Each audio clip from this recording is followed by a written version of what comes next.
আসসালামু আলাইকুম ভিউয়ার্স। আজকে আমরা ইরান সম্পর্কে খুবই গুরুত্বপূর্ণ আলোচনা করব। আজকের আলোচনায় আপনাদেরকে স্বাগতম। আমরা মধ্যপ্রাচ্যের একটি রহস্যময় ও শক্তিশালী দেশ ইরান সম্পর্কে আলোচনা করছি।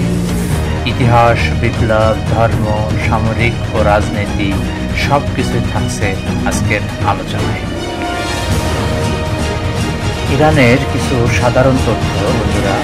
রাজধানী তেহরান, সরকারি ভাষা ফার্সি, প্রধান ধর্ম শিয়া ইসলাম, সরকার পরিচালিত হয় ইসলামী প্রজাতন্ত্র পদ্ধতিতে, সর্বোচ্চ নেতা আয়াতুল্লাহ আলী খামেনি, আয়তন 16,50,000 বর্গ কিলোমিটার, জনসংখ্যা 8,10,00,000, মুদ্রা রিয়াল, মাথাপিছু আয় প্রায় $19,050।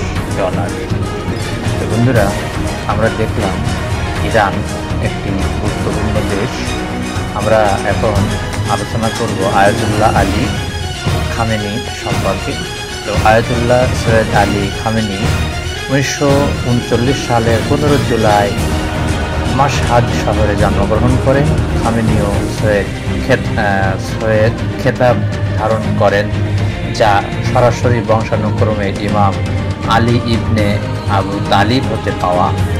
খামেনিয়র পূর্বপুরুষদের বেশিরভাগই বর্তমান ইরানের তাবরিজ থেকে আগত এবং তারা দেশান্তরিত হয়ে তাবরিজ শহরে বসবাস শুরু করেন।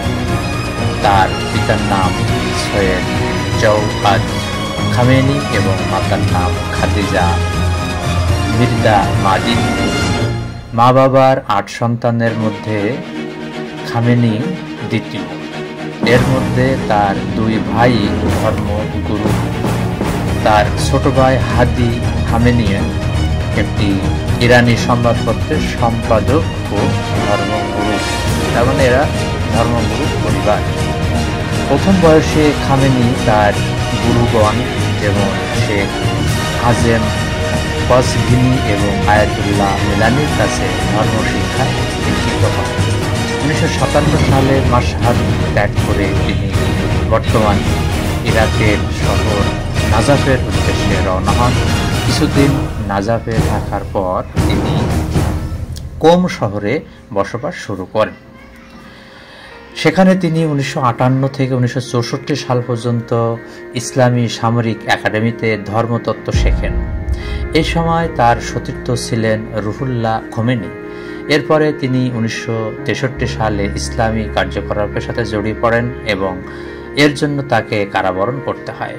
আলী খামেনি সোভিয়েত ইউনিয়নের Peoples Friendship University of Russia থেকে উচ্চশিক্ষা গ্রহণ করেন।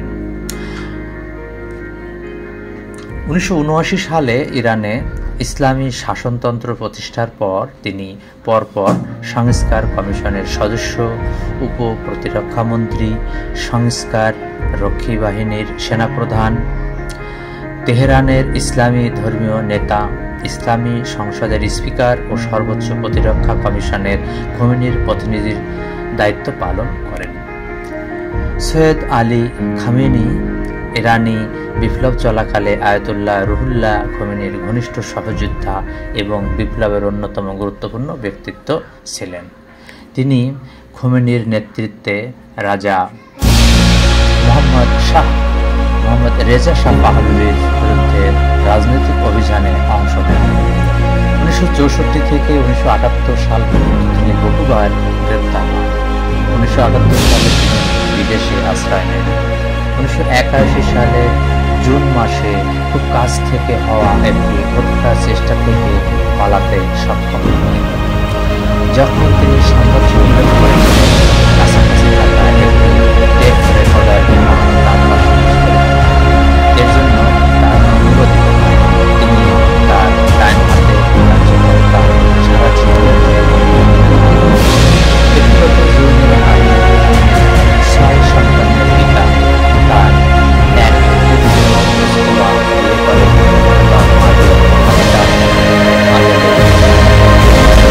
বলেছেন তিনি মাঝে মাঝে আমেরিকান সাময়িকী যেমন টাইমস ও নিউজ উইক পড়ে থাকেন।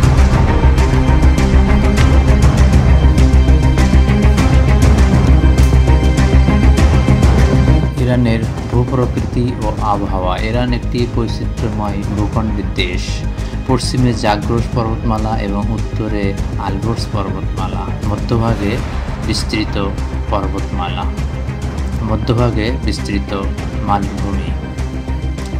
পূর্বে আছে দাসতি কাভির ও দাসতি লুত মরুভূমি, উত্তরে কাস্পিয়ান সাগর আর দক্ষিণে পারস্য ওমান উপসাগর। জলবায়ু অঞ্চলভেদে ভিন্ন, উপরে ঠান্ডা ও আর্দ্র, দক্ষিণে গরম ও শুষ্ক আর পূর্বে মরুভূমির রুক্ষতা। তো ইরানের ভূ রাজনৈতিক গুরুত্ব। বন্ধুরা, ইরান মধ্যপ্রাচ্যের মাঝখানে গুরুত্বপূর্ণ সব দেশের মাঝে অবস্থান করে। বিশ্বের অন্যতম বড় তেল ও গ্যাসের ভাণ্ডার রয়েছে এখানে। এছাড়া সিরিয়া, লেবানন, ইরাকের মতো দেশে ইরানের প্রভাব রয়েছে, যা একে একটি শক্তিশালী আঞ্চলিক শক্তি করে তুলেছে। ইরান এই অঞ্চলের একটি শক্তিশালী রাষ্ট্র বলা যায় এবং ইরানের বন্ধুরাষ্ট্র চীন এবং রাশিয়া এবং নর্থ কোরিয়া, এই সব দেশের সঙ্গেই তাদের বন্ধুত্ব এবং ইরান ওপেকের সদস্য, অর্থাৎ তেল উৎপাদনকারী একটি দেশ।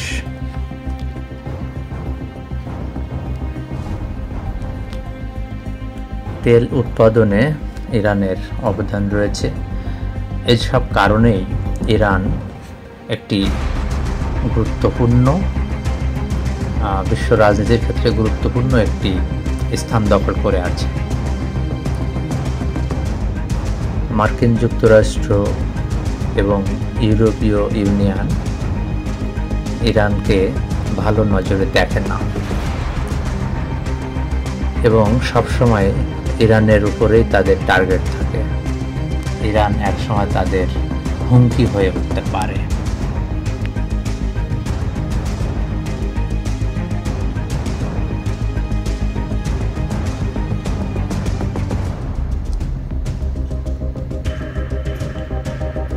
ইরানই একমাত্র মুসলিম দেশ যারা আমেরিকার বিরুদ্ধে শক্ত অবস্থানে থাকতে পেরেছে। এর জন্য বর্তমান আয়াতুল্লাহ আলী খোমেনির নেতৃত্বে যে ইরান, সেই ইরান অর্থাৎ আয়াতুল্লাহ আলী খোমেনির অবদান এটি।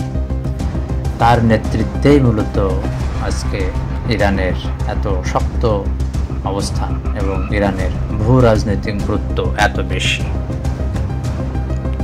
তো আমরা দেখছি ইরানের বিভিন্ন এলাকা, ইতিহাস, ঐতিহ্য।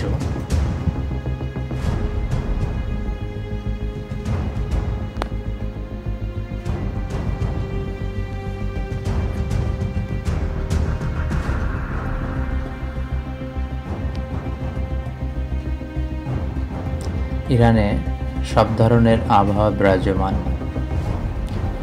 উত্তরে ঠান্ডা ও আর্দ্র, দক্ষিণে গরম ও শুষ্ক আর পূর্বে মরুভূমির রুক্ষতা।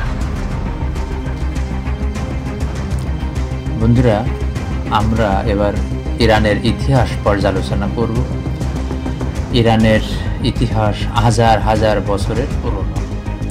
প্রাচীন পারস্য সাম্রাজ্য থেকে শুরু করে কুরুশ দ্য গ্রেট, পরে আসে দারিউস ও জেরসিক্স। ইসলাম আসার পর সমাজ সংস্কৃতিতে বড় পরিবর্তন আসে। পরবর্তীতে সাফাভি, কাজার ও পাশা যুগ পার করে 1906 সালে সাংবিধানিক বিপ্লব ঘটে। হাকমানেশি সাম্রাজ্য ছিল পৃথিবীর প্রথম বৈশ্বিক সাম্রাজ্য, যেখানে একসময় বিশ্বের প্রায় 40% মানুষ বাস করত। এরপর সেলুকসি, পার্থিয়ান ও সাসানীয় সাম্রাজ্য ইরানকে শাসন করে। মুসলিম বিজয়ের পর ইসলাম ধর্ম ছড়িয়ে পড়ে এবং ইরান এক নতুন অধ্যায়ে প্রবেশ করে।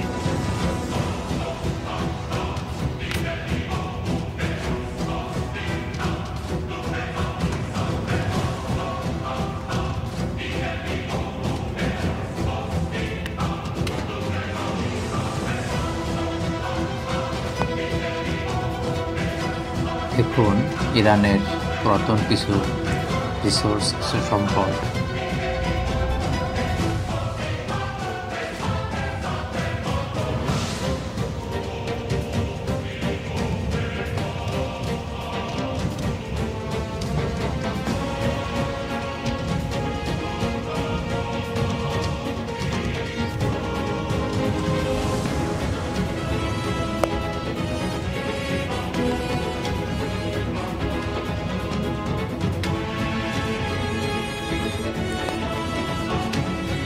ইরানের ইতিহাস বৃহত্তর ইরানের সাথে জড়িত, যা একটি সামাজিক সাংস্কৃতিক অঞ্চল যেখানে ইরানি জনগণ এবং ইরানি ভাষা, প্রধানত পারস্য ও ফার্সি ভাষা দ্বারা উল্লেখযোগ্য বসতি স্থাপন বা প্রভাব প্রত্যক্ষ করা সমস্ত অঞ্চল অন্তর্ভুক্ত। এই অঞ্চলের কেন্দ্রস্থলে রয়েছে ইরানি মালভূমি, যা বর্তমানে মূলত আধুনিক ইরান দ্বারা আচ্ছাদিত। ইরানি ইতিহাসের সবচেয়ে স্পষ্ট প্রভাব পশ্চিমে আনাতোলিয়া থেকে পূর্বে। তো আমরা এখন ইসলামিক রেভলিউশন ইন ইরান এটা সম্পর্কে আলোচনা করব বন্ধুরা। 1979 সালে ইসলামী বিপ্লবের মাধ্যমে ইরানে রাজতন্ত্রের অবসান হয়। আয়াতুল্লাহ খোমেনি এর নেতৃত্বে ইরান হয়ে ওঠে ইসলামী প্রজাতন্ত্র। তো বিপ্লবের অনেকগুলো কারণ ছিল। কারণগুলোর মধ্যে বলা যায় যে শাহের স্বৈর শাসন বা স্বৈরাচারী শাসন, শাসনের অর্থনৈতিক বৈষম্যের কারণে বিভিন্ন নিপীড়ন, রাজনৈতিক নিপীড়ন, ইসলামী মূল্যবোধের পুনর্জাগরণ, এইসব কারণেই মূলত এই বিপ্লবটা সংগঠিত হয়। ফেব্রুয়ারিতে খোমেনির প্রত্যাবর্তন হলে ঘটনা যে ধারাবাহিকভাবে বর্ণনা করলে বলা যায় যে ফেব্রুয়ারিতে খোমেনির প্রত্যাবর্তন, গণবিক্ষোভে শাহের পতন, গণভোটে ইসলামী প্রজাতন্ত্র প্রতিষ্ঠা, খোমেনি হন সর্বোচ্চ নেতা। ইরান হয় একটি ধর্মভিত্তিক রাষ্ট্র। পশ্চিমা সংস্কৃতি থেকে সরে এসে ইসলামী আদর্শে নতুন করে পথ চলতে শুরু করে ইরান। ইরানের অর্থনৈতিক শক্তি যদি আমরা বিশ্লেষণ করি বন্ধুরা, ইরানের অর্থনীতি প্রধানত তেল ও গ্যাস নির্ভর। বিশ্বের অন্যতম বড় গ্যাস রিজার্ভ রয়েছে ওপেকের গুরুত্বপূর্ণ সদস্য দেশটি। তবে নিষেধাজ্ঞা, দুর্নীতি ও রাজনৈতিক সংকটে অর্থনীতিতে চ্যালেঞ্জও আছে। তবুও কৃষি, খনিজ এবং সামরিক প্রযুক্তিতে দেশটি অনেকাংশে স্বনির্ভরতা অর্জন করেছে।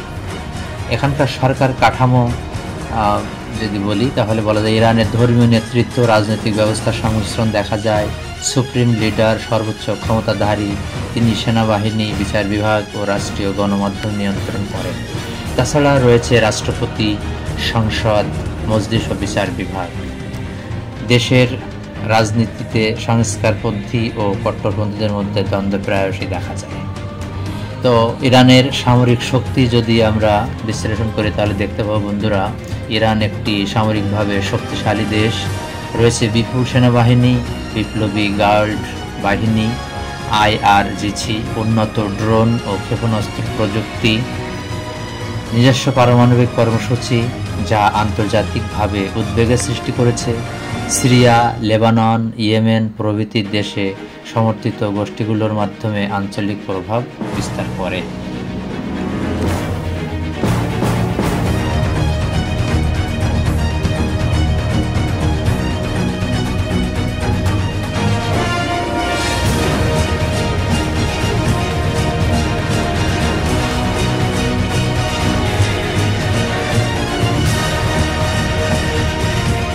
ধর্ম, সংস্কৃতি ও মানুষ, এটা সম্পর্কে যদি আমরা ব্যাখ্যা করি তাহলে দেখব যে ইরানের প্রায় 90% মানুষ শিয়া মুসলিম। তবে ইরানি সমাজে শুধু ধর্ম নয়, সাহিত্য, কবিতা, নৈতিকতাও গুরুত্বপূর্ণ। ইরানিরা আবেগপ্রবণ, সাংস্কৃতিক ও দেশপ্রেমিক এবং আত্মসম্মানবোধে পরিপূর্ণ জাতি।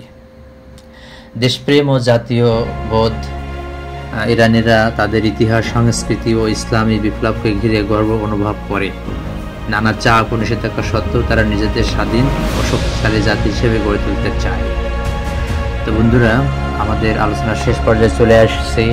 ভিডিওটা দেখে যদি ভালো লাগে তাহলে লাইক, কমেন্ট এবং শেয়ার করে পাশে থাকুন এবং আমাকে কমেন্ট করুন। কোনো তথ্য জানার থাকলে বলুন। তো এতক্ষণ ধৈর্য ধরে ভিডিওটি দেখার জন্য সবাইকে অনেক অনেক ধন্যবাদ।